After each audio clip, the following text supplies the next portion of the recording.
Komisi Penyiaran Indonesia, Bapak Bertrandus Haji Rizky Anwar, MSI. Kedua, Jaringan Penjaya atau JAK atau yang wakil. Pembina Relawan TIK Provinsi Papua, Bapak Abang Surya Ibrahim. Dan waktunya yang kita nanti berikan. Oh ya, masih ada lagi di belakangnya. Ketua Relawan Teknologi Informasi Komunikasi Kabupaten Jayapura, Bung Ali. Ketua Blogger Provinsi Papua, Bung Francisco Kulit.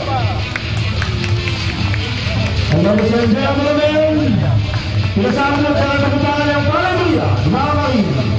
Ketua Relawan Teknologi Informasi dan Komunikasi Provinsi Papua, Bung Ali.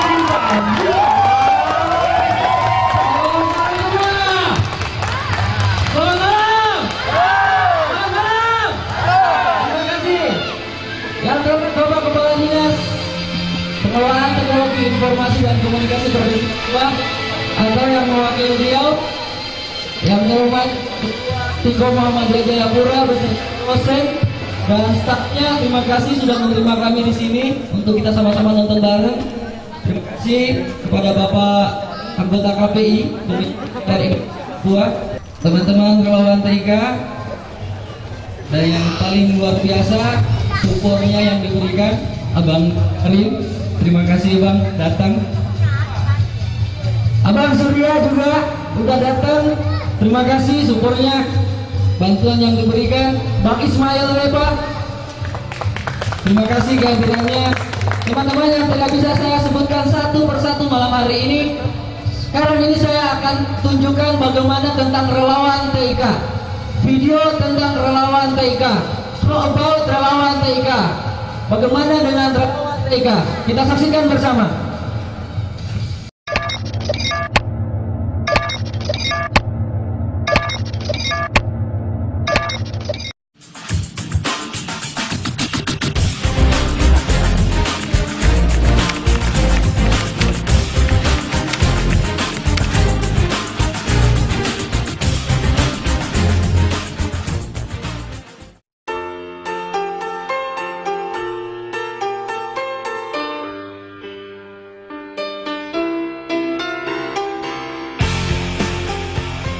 Perkembangan teknologi informasi dan komunikasi TIK di Indonesia relatif sangat pesat, baik teknologi maupun jumlah pengguna.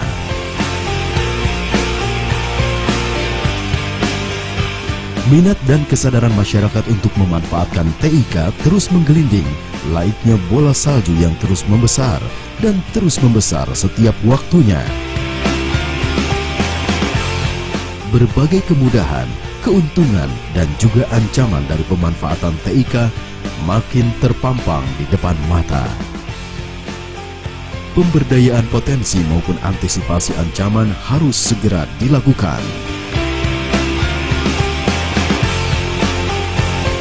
Dalam pertemuan tingkat tinggi masyarakat informasi sedunia, World Summit on Information Society, WSIS pertama di Jenewa 2003, dan WSIS kedua di Tunisia 2005.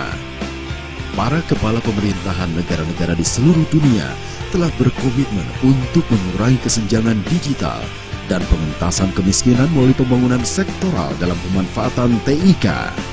Mereka mentasbihkan 10 kebijakan dan program unggulan, yaitu diawali dengan penyediaan infrastruktur telekomunikasi dan internet untuk menghubungkan desa-desa, hingga upaya untuk mewujudkan separuh penduduk dunia melek teknologi informasi dan komunikasi sehingga mampu mencerdaskan diri dan memakmurkan kehidupan masyarakat serta bangsa.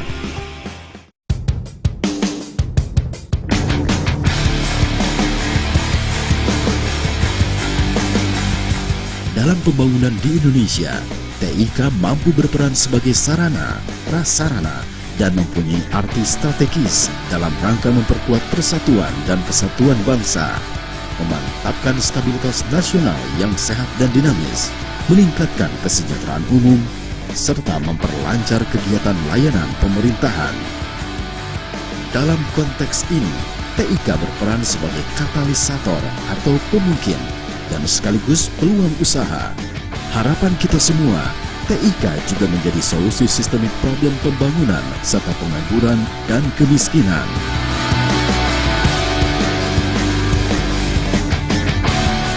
Agar TIK berperan maksimal, maka secara kondusif perlu adanya kesamaan pandangan, keterpaduan sikap, dan sinergi kebijakan serta langkah kegiatan pembangunan di antara aparat pemerintah, pelaku bisnis, kelompok pegiat, institusi pendidik, serta masyarakat umum sebagai objek maupun subjek pembangunan TIK.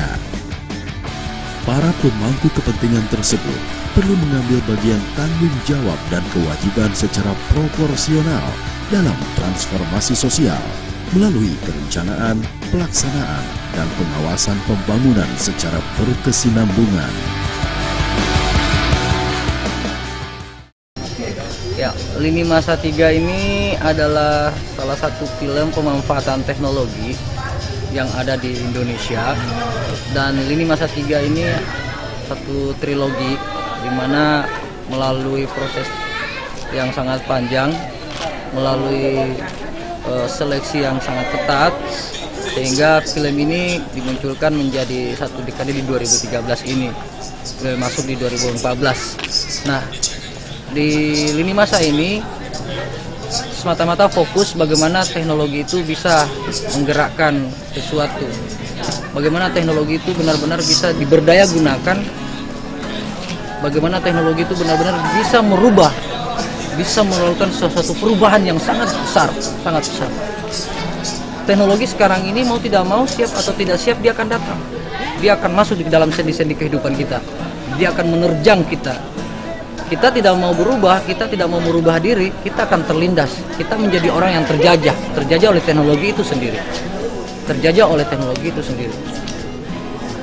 Yang jelas kami sangat berharap Papua yang begitu dari sisi topografinya begitu sangat susah, begitu sangat sulit, tapi tidak terbelakang. Orang yang menguasai teknologi dapat mengangkat pendapatan penghasilannya itu sampai 1,5%. Sampai 1,5%. Nah, kami berharap dengan penguasaan teknologi tidak angka 1,5% untuk wilayah Papua dengan tingkat topografi yang sangat susah, tapi bisa lebih dari itu. Banyak hal yang bisa kita publish, banyak hal yang bisa kita sampaikan keluar.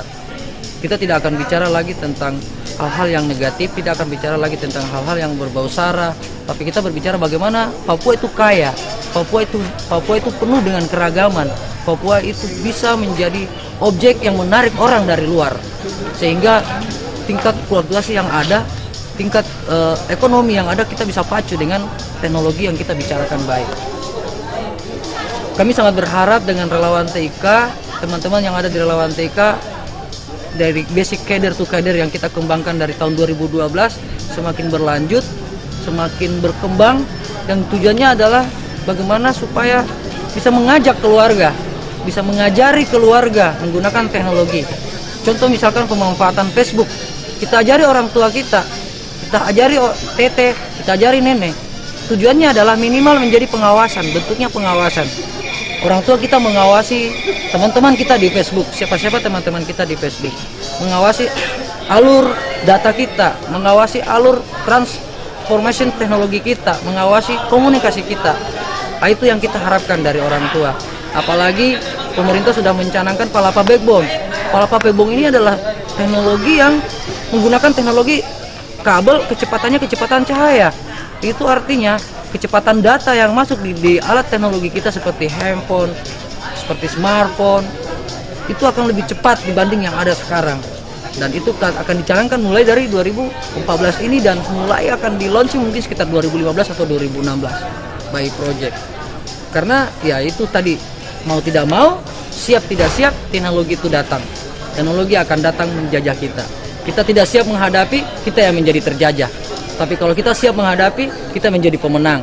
Kita akan bisa meraih dalam genggaman, benar-benar sebuah genggaman yang kuat. Terima kasih.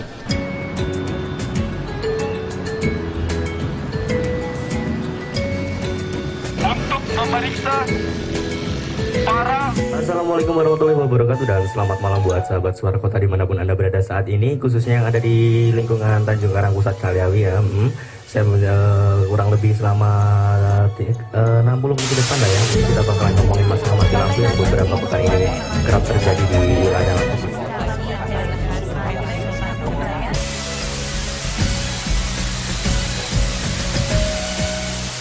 Independen Radio. Ya, tetap stay tune terus dan juga kita berada di Desa Baglen, Kabupaten Pesawaran, Lampung. Inilah Radio Independen, salah satu dari 22 radio komunitas yang tergabung dalam Jaringan Radio Komunitas Lampung atau JRKL. Semuanya diawali dari niat untuk merebut porsi informasi dari industri media yang jarang bersuara tentang mereka. Ya, yang pertama Rakom kita juga melayani komunitas petani ya dengan melaksanakan seperti wawancara tentang pertanian. Radio komunitas penting buat saya dan buat teman-teman yang ada di, terutama di pedesaan. Teman-teman Rakom di JRK Lampung itu ada di pojok-pojok, Mbak. Ada di pinggir-pinggir hutan, ada di tengah-tengah hutan yang di situ nggak mungkin beli koran, di situ nggak mungkin dengar RRI. Di situ juga nggak mungkin dengar radio swasta. Lalu mau dapat informasi dari mana? Dan informasi itu yang dibutuhkan warga sebenarnya informasi tentang kampung. Dia tidak peduli Presiden Indonesia berganti beberapa kali, tapi yang dia peduli adalah kepala kampungnya korupsi atau tidak. Semoga saya dengan lagu ini pastinya membuat tidur semakin lelap pada malam hari ini. Seperti yang dialami Radio Independen pada Mei 2013. Radio yang dikelola secara swadaya oleh masyarakat ini diminta agar pindah lokasi siarannya oleh Komisi Penyiaran Indonesia Daerah Lampung tanpa alasan yang jelas. Kita nggak mungkin akan mundur, karena jika kita mundur kita akan kehilangan komunitas kita, kehilangan ruh radio komunitas kita. Jadi sampai hari ini kita masih berjuang agar radio kita tetap bisa mengudara bagaimanapun caranya. Ya, bukan cuma pemerintah yang membuat radio komunitas ini dipersulit, tapi radio-radio swasta juga punya peran, televisi juga punya peran untuk mempersulit izin radio komunitas. Karena mereka pengen menguasai frekuensi. Sementara kita ditaruh di frekuensi yang paling ujung di kanal itu, kanal 202 lah ya. Itu adalah kanal yang sebenarnya berbahaya. Karena itu dekat dengan navigasi udara. Dan di mana-mana kita pasti berantemnya sama penerbangan, dan itu yang membuat kita jadi dipersulit. Alasannya akan mengganggu proses penerbangan, navigasi dan sebagainya. Jadi radio komunitas nggak boleh berdiri di satu wilayah.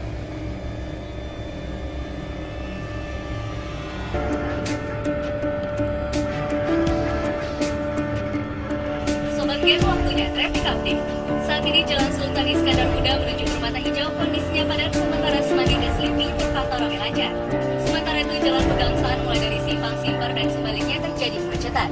Jalan Gunung Sahari ke arah Mangga 2 situasi tersendat namun sebaliknya lancar. Partai Golkar Abu Rizal Bakri minggu siang menemui ratusan pedagang kaki lima.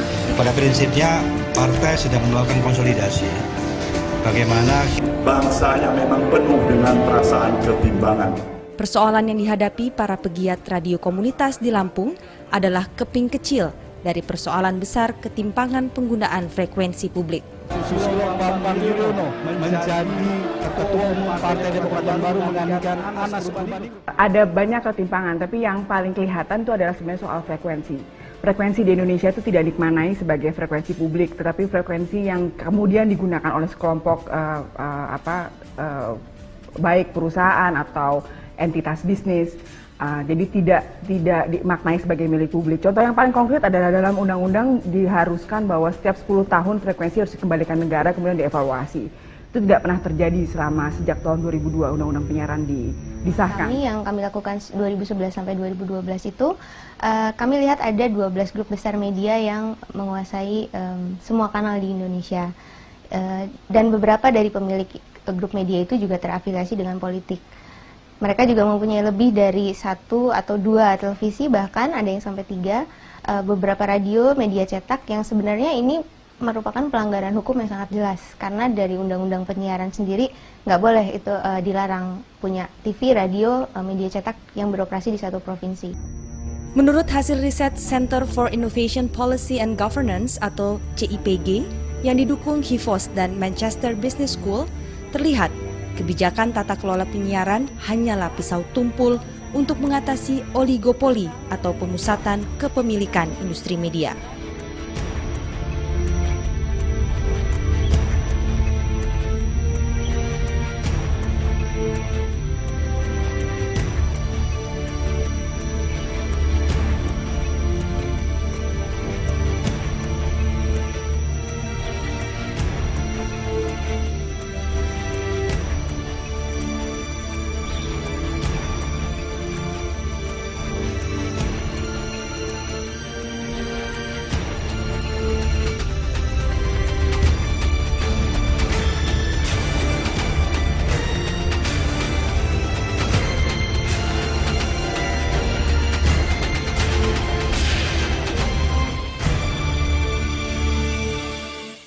Mengambil sampel dari 10 stasiun televisi swasta yang dipantau selama 24 jam dalam kurun waktu sebulan penuh, CIPG menemukan hampir 70% konten televisi terkait dengan identitas Pulau Jawa.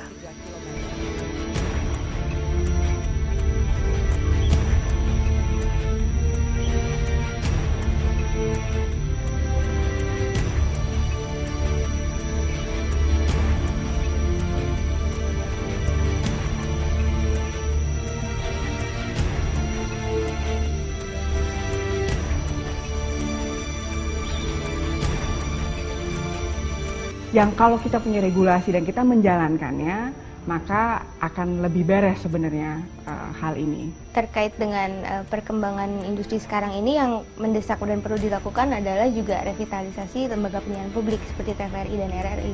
Karena itu semacam media komunitas tapi milik negara.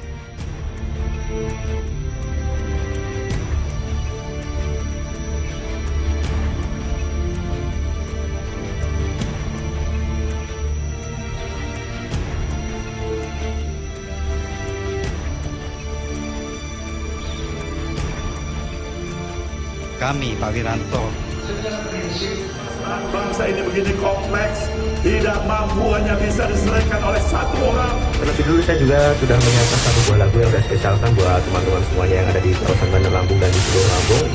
Ada dari miliknya Power Metal dengan judul Kembali, dari Indonesia, saya Rizal mengucapkan selamat mendengarkan. Menurut saya Indonesia kan, ini bisa di quote ya, Indonesia itu bukan negara hukum.